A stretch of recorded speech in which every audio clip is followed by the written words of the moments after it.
Listen only to the sound of my voice. Let your mind relax. Let your thoughts drift. Imagine yourself in a frozen forest. Hello there, Seraphim17 once again.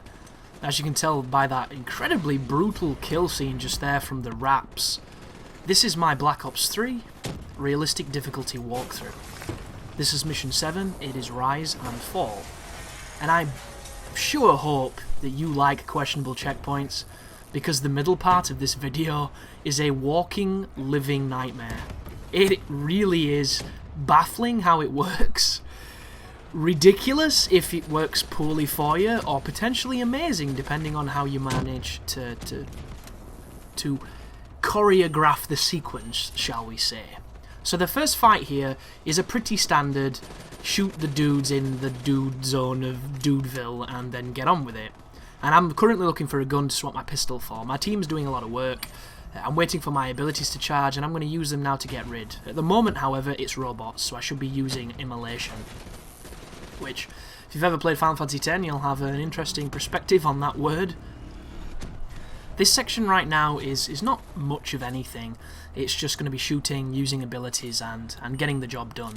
You'll notice I'm using effectively the ACR of this game, I think. It's a very accurate but slightly weak weapon.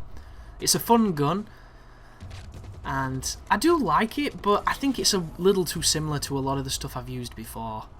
One of my issues with the guns in this game, personally, is none of them really give me that feeling of I want to use it. And in most Call of Duty games, I get this weird infatuation with certain guns, and I go through gun phases. It's very strange, and I'm sure a lot of people do, but like just using a gun, or the look of a gun, or the sound of a gun, or the feel of a gun is cool to me. And if I like it and it feels cool, or it looks cool, or whatever, I want to use it. And in COD 4, it was always the MP5. I loved how that game looked when you used that weapon and how it sounded when you fired it, and I really liked the AK. The AK in that it felt visceral, like you were some bearded dude taking down legions of people with this fierce barking lion of a weapon, and I always really appreciated that. In Modern Warfare 2 it was the F2000, even though I hated that gun. The sight on it was terrible, but I loved the F2000, and when it has when it's just the iron sights on it, I think it looked really nice, but it was super weak and it was a very tough gun to use. Modern Warfare 3, loved the MP7. Something about the MP7, I just loved how the gun worked. Black Ops 2, MP7 again, really was in love with that. Also liked the FAD. Something about the FAD really got to me. When I was using those guns, didn't even care if I was having a tough time, I was just enjoying it because I liked those guns. Ghosts, I think it was the K7, that silenced SMG. Really liked that gun, and I also really liked the other submachine gun, but I forget its name. Advanced Warfare, didn't like any of them. Didn't play it. This game, haven't yet found one that I like a lot, but I think it'll possibly be the Weevil. If you don't know, the Weevil is like a future bootleg P90, and it sounds, of course, like the character from Yu-Gi-Oh! Or a Pokemon or whatever you want to use, but this is the really hard part. We have this crazy piece of kit here. It is essentially an explosive drill gun that fires spikes that explode. So it's a little bit like what was that gun in Turok Rage Wars? It fired gel and you could detonate the gel. It's literally that. It fires a projectile that can be detonated, and it's really effective. But the problem here is you cannot use this machine from a distance to do the objectives. You have to go up to them and hold X. So you have to use the any button to trigger something, and doing that is incredibly dangerous on a game where you die in one bullet. So on this area, when you detonate these context-sensitive actions afterwards, wherever you are at that point is where the checkpoint is. See me trying to cheese it? If you could do that, this section would be fun, but it's not. It's hell. So once you do this, when you press detonate, you will get a checkpoint. Where you are when you press detonate will dictate that checkpoint. I'm about to show you some of the worst checkpoint choices you could possibly make in this section, yet I make it work and I still win. I do not recommend following my methods for this, but this is the one that worked and this is the one I'm showing. What I am going to tell you is learn from my mistakes. Always go backwards, never go forwards. The problem with this mission is the enemies never stop coming. The enemies are infinite, and they will be infinite until you finish the objectives. There's so many of them, and every one of them is a walking death screen, because they can all kill you in a bullet. And this right here, you see what I just did? You shouldn't be able to do that, but I did, because I'm just balls to the walls, and I detonated it here, and look at this! This is the worst place to be, but I make it work. So, you need to just remind yourself that when you press B, you're committing to a checkpoint you might not want. And right now, you have to do 2 of those plants and explosions before you get a checkpoint. And at this point, when I die, I'm back facing that robot in that kill zone, running away from an incoming spawn of enemies that will all murder me instantly. So this is where it gets just 100% Cenobite, sadomasochistic, torture as hell. That's what this is. Because if you take a bullet, you die, and you have to run up to a spot, hold X on it, and then somehow survive afterwards to detonate. And not only do you have to do it once, you have to do it twice. So I honestly can't tell you a way of doing this that makes it easier, because it's a gamble, it's 100% luck, and the checkpoints are going to infuriate you. And I was on Xbox 360 achievements, and somebody was saying, has anybody beat level 7 on realistic? Because I was trying it with 4 people, and we couldn't do it. And I completely understand what he means, because this level is a nightmare. But it can be done. And I'm about to show you how, in the least safe way that it can be done, because some of the stuff I survive here is... Like, I can give you maybe a 20-minute video of deaths that lasted maybe 5 seconds each, just to show you how much I died on this moment. And what I'm doing right now is, I want a checkpoint. So I'm actively delaying going to this next one, because I want the game to register a lazy checkpoint, and it won't. It just doesn't, guys. You've got to do 2. And if it was a checkpoint after every one of those spikes, I think this section would be very fair, but it's not. And because they make you do 2 at the end, it is 100% bullshit and luck. And I'm hoping that the checkpoints here are the typical Call of Duty nonsense where some people get checkpoints, some people don't. If you get a bad one, you're in trouble. If you don't, you have no trouble whatsoever. But I honestly couldn't tell you, because I've only done this twice. And the first time I did it, I had no issue with it, because I just got a really lucky run apparently. Second time was hell. Absolute 100% Dante Alighieri Divine Comedy hell. Oh, by the way, they're the raps as well. These things will chase you down and explode. They're in the zombies, they're in the campaign, they're in the multiplayer, they're bloody everywhere. What kind of weapon system is that? It's a goddamn critter. It's a metal critter that explodes. One could say the most deadly species of critter. Which is another eclectic reference that if you got, I'm very happy you did. Because Critters gets too much shit, dude. Those films were great. They were silly, they were stupid, but they were great. So I'm at that moment when I'm still waiting for a checkpoint, if you're curious to my mentality right here. I know I have to push this open space, and I know there's a million dudes trying to shoot me. I know logically, there is no way I can do this. Because that many people with aim as good as theirs, with a 1-bullet kill, how can I do this? And I know there's no checkpoint, so I know that I either have to man up and attempt it, or I just sit behind this rock until they all die of old age. And that takes way too long to do. So it's just this moment of, what do I do? I don't know what to do. And if you've ever been in a spot like this in a game, it feels so much worse than it is. Because to watch this, you're like, oh, you're just shooting blips. You're just using the blops to shoot the blips and, you know, go outside and kick a ball or something. But this is important shit, dude, when you're in it. Like, getting this checkpoint and doing this objective, you know, it's like straight up winning a war. I feel like I'm on the front line right now, and this is about as tense as it gets. And this is it. Run and pray.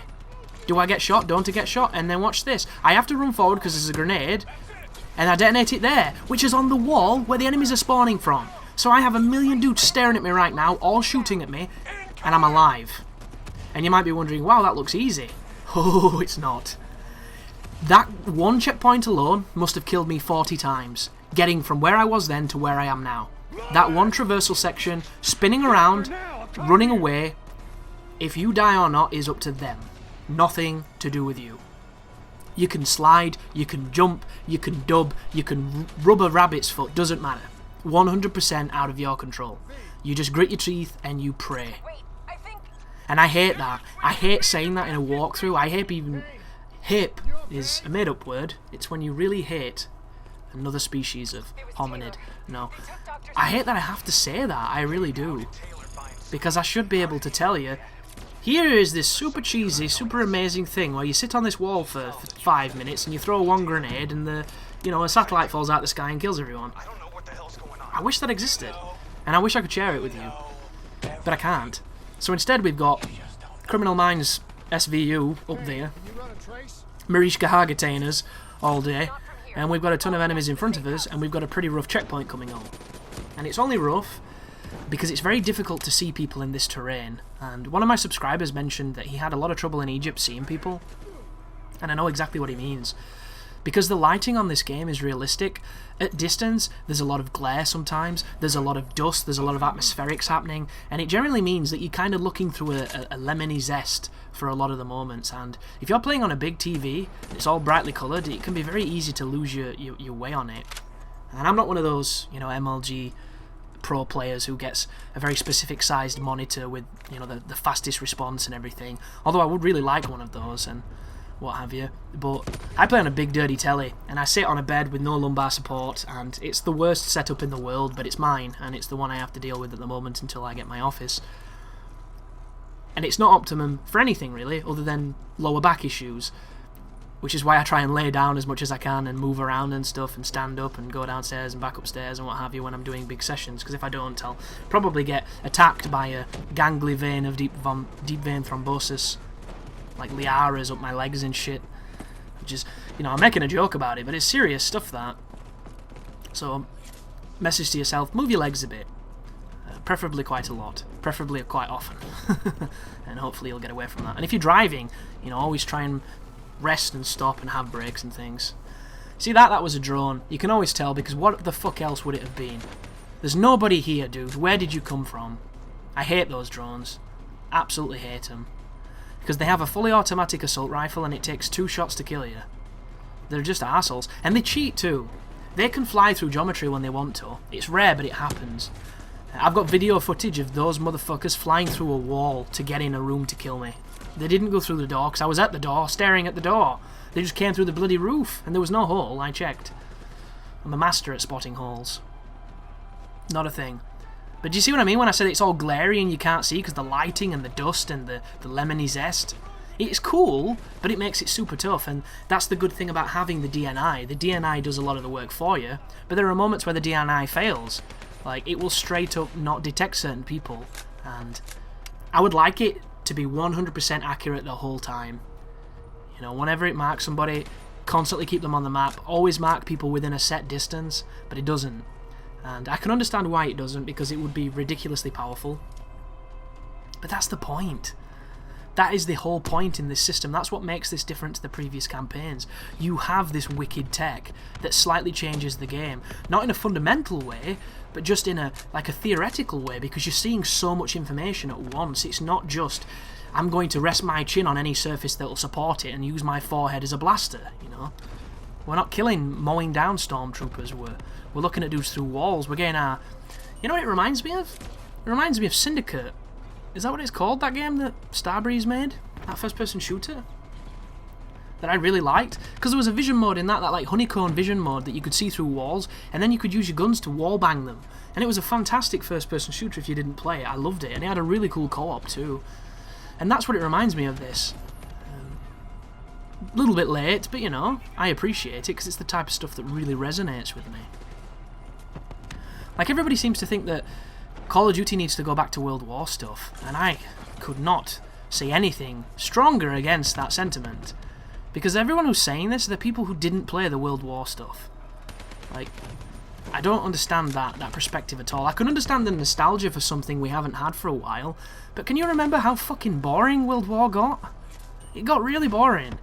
And then Treyarch went and brought it back when we got rid of it, so it was boring again. Straight up. The guns, the period, all of it, it's just murky and grey. That's all it is. It's just one big brown sour face. And it was like that for a very long time. Every Medal of Honor game back in the day, all the early Call of Duties, all of it, dude. Straight up World War II bullshit.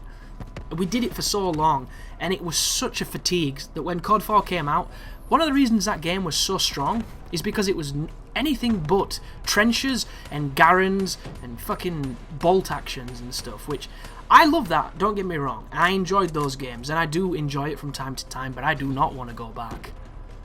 In my opinion, I think we went forward a little too quick. I think we didn't really commit to the modern setting, because now we're getting to the point where the only really place left to go is space and like crazy aliens and shit. Because people want the next thing all the time. Where do you go from now? And that's that choice, isn't it? You either go back to the World War stuff and you piss off a load of people but you make a lot of fans happy, or you go even further into the future and you run the risk of competing with Halo. Which, depending on who you speak to, is a null argument, because there's a lot of people who think Halo 5 is an amazing game, there's a lot of people who think it's shitty, which is interesting.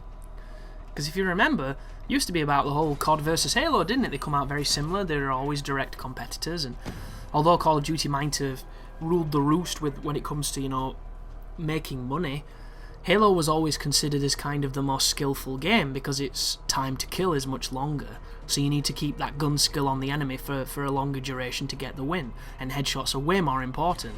So it was almost like, you know, COD was the Play-Doh to the Halo micro machines, which was that step up, that little bit more mature thing. But now, I don't think that's the case at all. I think the perspective has shifted. And I'm not really one to say that, you know, this is better than that, just for the sake of the argument, because it's something I used to partake in when I was younger, but I only used to do it because I know it irritated people, and when I know that I can easily irritate somebody, I generally do it for fun. Until it gets, you know, too far or they stop having fun. But if you've got an easy button to press, I will probably press it. Sometimes I won't even know I've pressed it, but there you go. I'm like some perverted Noel Edmonds on Deal or No Deal gone wrong. Pressing all the fucking buttons. There's me checking my own teammates to make sure that they're not bad. And there is your checkpoint. That was a really boring sequence, that one. I didn't enjoy it at all. The checkpoint is really bad too, so you'll notice I played it very timidly. But I did that for a reason, guys. I'm not intentionally here to try and bore you with my gameplay. It's just the straight up truth of, if you don't play safe, you will die. And there is a very big sequence coming up, but it's actually really easy, so don't worry too much at all. At the very beginning, I'm going to pick up the rocket launcher, and I'm going to proceed to do a suicide run all the way across this arena into this building. This building over here gives me a vantage point that I feel gives me the best advantage.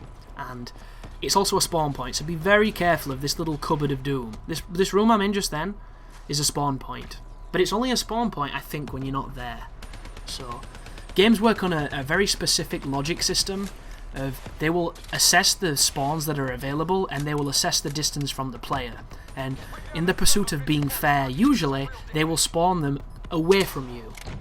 And if you're occupying a spawn, there are times when you will void it as a valid spawn. Not all games work like this. Uncharted 2 on the remaster, hilarious.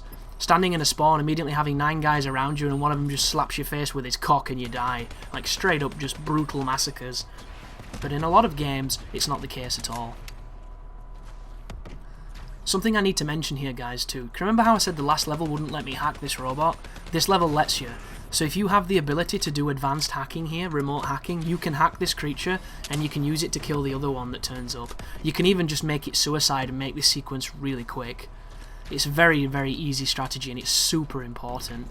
Like, if you are level 20, you're going to have such a better time going through realistic, because you're going to be able to use all the abilities. Like, if there's a section where you need to rush a checkpoint because it's miserable and you can do it, get your cloak on. If it's a checkpoint where you've got to kill a bunch of robots and they can be hacked, hack them. If it's an area where there's a ton of humans, make them all die by vomiting using the awesome sonic resonator thing. Like, straight up just... The game gives you these tools to use. You would be silly not to use them. Like, I am silly for not using that revive attachment, but it goes against my nature, guys. It really does. I'm the person who, when I started playing COD 4 at a higher level, which is to say, I started wearing Dead Silence. You know, I got a better headset.